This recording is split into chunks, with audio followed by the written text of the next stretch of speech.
A question. What is money? Or rather, what does money represent? When you make a purchase from Amazon, when you're paid for your time working a job, what is the significance of money in these transactions? Money is commonly defined as a medium of exchange, an instrument that facilitates the sale, purchase, or trade of goods between parties. But I don't think this says much about what money actually represents. I think a better way of looking at money is an expression of value. You hand over a certain amount of money to purchase something, because you perceive its value to be equivalent to the amount of money that you handed over. Of course, the price is often not determined by you as an individual, but the market as a whole. But hone in on this one point: money equals value. Why is that so important? Because often we give money a moral significance. A quote that I'm sure you've heard. Money is the root of all evil.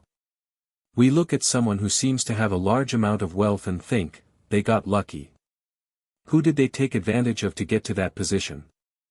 Who had to lose in order for them to gain? And never, what value was created in order to generate that money? Understanding that money is simply value is the best way to understanding that money is not necessarily evil, nor does it make a person evil. Sure, there are things such as scammers who convince you that what they have to sell is worth value, but that doesn't say much about money, more so than it does their own morals. Money simply opens your options and broadens your horizons. The choices you make with that money have everything to do with your own moral dispositions. So money is an expression of value. Now what? How does this change the reality of a person living paycheck to paycheck, or someone who is consumed by credit card debt? The simple mention of money equals value changes nothing. It may make me see money in a different light. But what part of that is actionable advice? To answer that question, I'll pose you another question. What is your relationship with money? Money will come into your life, and it will leave. This is a relationship that is often expressed by your income and expenses. Another practical way of expressing this, which I particularly like, is your production versus your consumption. For the most part, money will enter your life because you have produced some form of value. And for most of us, this value will come in the form of labor, a job. Money will leave when you have consumed something, a Netflix subscription, a new car, a house.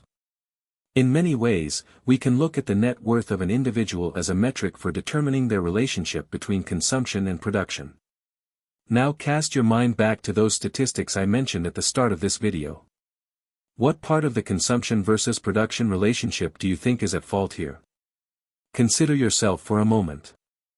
Think about all the money that has entered your life and left. How much of that do you still have in possession today, or invested into some sort of asset? And which part of this relationship do you feel is unbalanced or needs improving? The likelihood is both. But for most of us, the biggest issue lies in our consumption. Remember the Career Builder study that found that 78% of American workers were living paycheck to paycheck?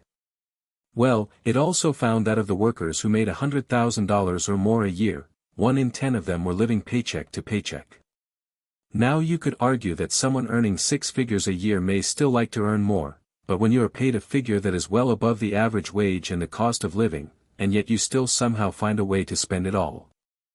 I'd argue that your relationship with consuming must be fixed before you even consider your relationship with production. As any wealthy celebrity who has filed for bankruptcy can show us, production means nothing when you have a problem with consumption. A rat race. An endless, self-defeating, or pointless pursuit. Sometimes the rat race is conflated with working a 9-to-5 job. It's a comparison often used by certain individuals to guilt you into buying programs and books from them. But this seems extremely unfair, mostly because it aims to villainize a job and excludes the fact that there are those who either love or are perfectly fine with their jobs, or have other aspirations aside from their 9-to-5. A real rat race is one that is living on a financial edge, being one paycheck away from broke constantly. A feeling as though the moment money enters your life, it immediately disappears. And the more responsibilities you have, the more dangerous this relationship becomes. The loss of a job, an unexpected health accident, or any unexpected circumstance for that matter, can throw your entire financial position into turmoil. And consider the mental consequences of living on this financial edge.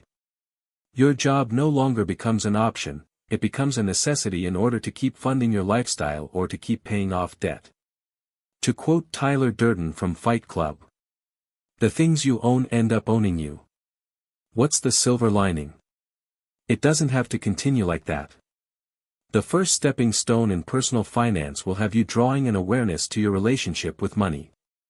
This is often done by journaling your monthly expenses, categorized as housing, transportation, food, utilities, entertainment, and so on.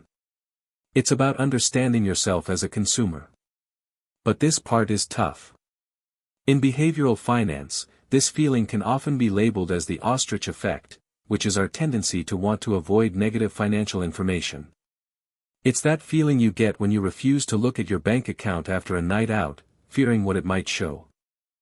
And yet, once you pass this stage, it's time for you to take control over your behavior as a consumer. This often involves the idea of budgeting, deciding each month how much you aim to spend on each of these categories and sticking to it. It's about systematically looking at what you consume and finding ways in which you can minimize these things, to ultimately live below your means. In other words, having a lifestyle that still leaves you with enough money to save and invest in some form or another. It's also important to note that before you ever decide to invest, one of the most common practices in personal finance is to keep an emergency fund, a specific amount of savings that you hold on to in case of an emergency. This fund would typically hold 3 to 6 months' worth of expenses. The idea, however, of living below your means is an important one. Because why would we choose to do otherwise? Why would we choose to live a lifestyle that we cannot afford, or one that places us on this financial edge? I could make an entire video on our cognitive biases. The ostrich effect is just one of which can affect your financial position. Then there's hyperbolic discounting, a tendency to favor short-term rewards as opposed to greater rewards in the future. This is you choosing to purchase a new pair of shoes instead of saving that money towards a future investment. Or there's social proof, our tendency to think and act as others around us think and act. When the people around you are buying one thing, you buy it too. Or when the people around you establish money as a means of evil, you're likely to assume the same thing too.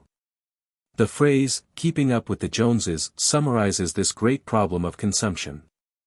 It's a phrase defined by Google as trying to emulate or not be outdone by one's neighbors. They buy a new Porsche, you buy one too. They have nice clothes, you get some too. They renovate their home, you do it too. All in the attempt of impressing or trying to keep up with others due to some form of social pressure. Only in today's world, the Joneses are not literal neighbors, they're far more present than that. We are all vulnerable to social approval. We really care what other people think of us.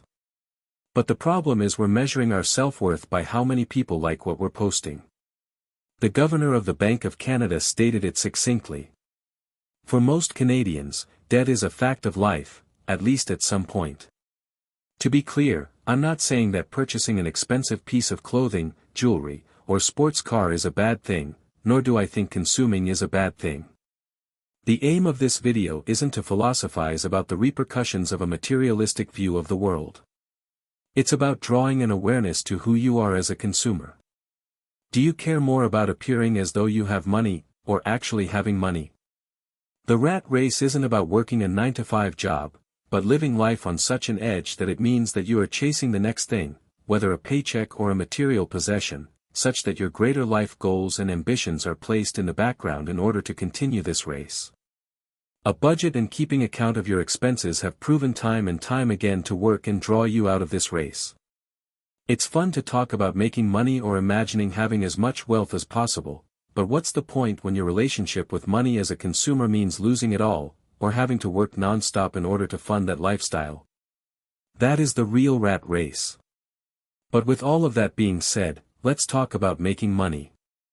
Personal finance channels like Graham Stephan or Dave Ramsey are great for learning how to work on your consumption side of the equation. But if there was one thing I wish they spoke more about, that it would be their ability to make money. And I understand why they don't do this. It's easier to reduce your expenses and the amount that you consume, than it is to increase your income when speaking to a mass audience. Giving the advice that will work for most people is typically the best choice. We see that there are entire communities built up around focusing on frugality. The FIRE community is one example of this, a movement that adopts the strategy of living extremely frugally, saving and investing as early as possible, with the intentions of retiring as early as possible. Minimalists also share a similar view to the FIRE community, although more deep-rooted in philosophical positions about the world and materialism at large.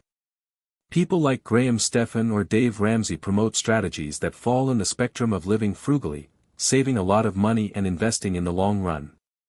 And there's nothing inherently wrong with this strategy. It works for a wider range of people with varying degrees of income. But let's be honest. Graham Stephan doesn't rely on cutting coupons or living an incredibly frugal lifestyle to be making $100,000 to $200,000 a month from YouTube. Nor does Dave Ramsey rely on these strategies to have an estimated net worth of $55 million. These people are utilizing a means of production at mass scale. Money being equivalent to your perceived value in the market. And the most impactful way of increasing your value is finding a problem in the market, creating a solution for that problem, and selling that solution to the market at scale. This is the entrepreneurial route. A successful business at scale is able to produce a large amount of value to a society, such that your production side of the equation grows exponentially in comparison to a standard job. But this isn't a route that everyone can take, nor should they try to. It's about reflecting on your own capabilities and whether entrepreneurship is best suited to your direction. With that being said, increasing your production doesn't have to just come from the strict definition of a business. Graham Stephan uses YouTube as a vehicle to produce something, in this case, videos about personal finance at mass scale. It's one reason that I chose to create videos on YouTube as well. It's a vehicle to produce something, in this case, documentary-style videos at a mass scale, to a point where I can now do it full-time and build a business around it. Producing is about providing relative value to the market in some shape or form. I utilize my skills with acting, presenting, storytelling, and video editing, to create videos that I hope to be somewhat entertaining and educational. And thankfully, the market responded positively. Your form of production may be developing an app or software that is solving a problem you believe the market would pay money for its solution. Or perhaps a fitness brand that is branded extremely well and utilizes its community better than most other fitness brands, as I believe is the case with Ben Francis and what he did with Gymshark. For most people, labor in the form of a standard 9-to-5 job will be their means of production. But this doesn't mean that your ability to produce stops there.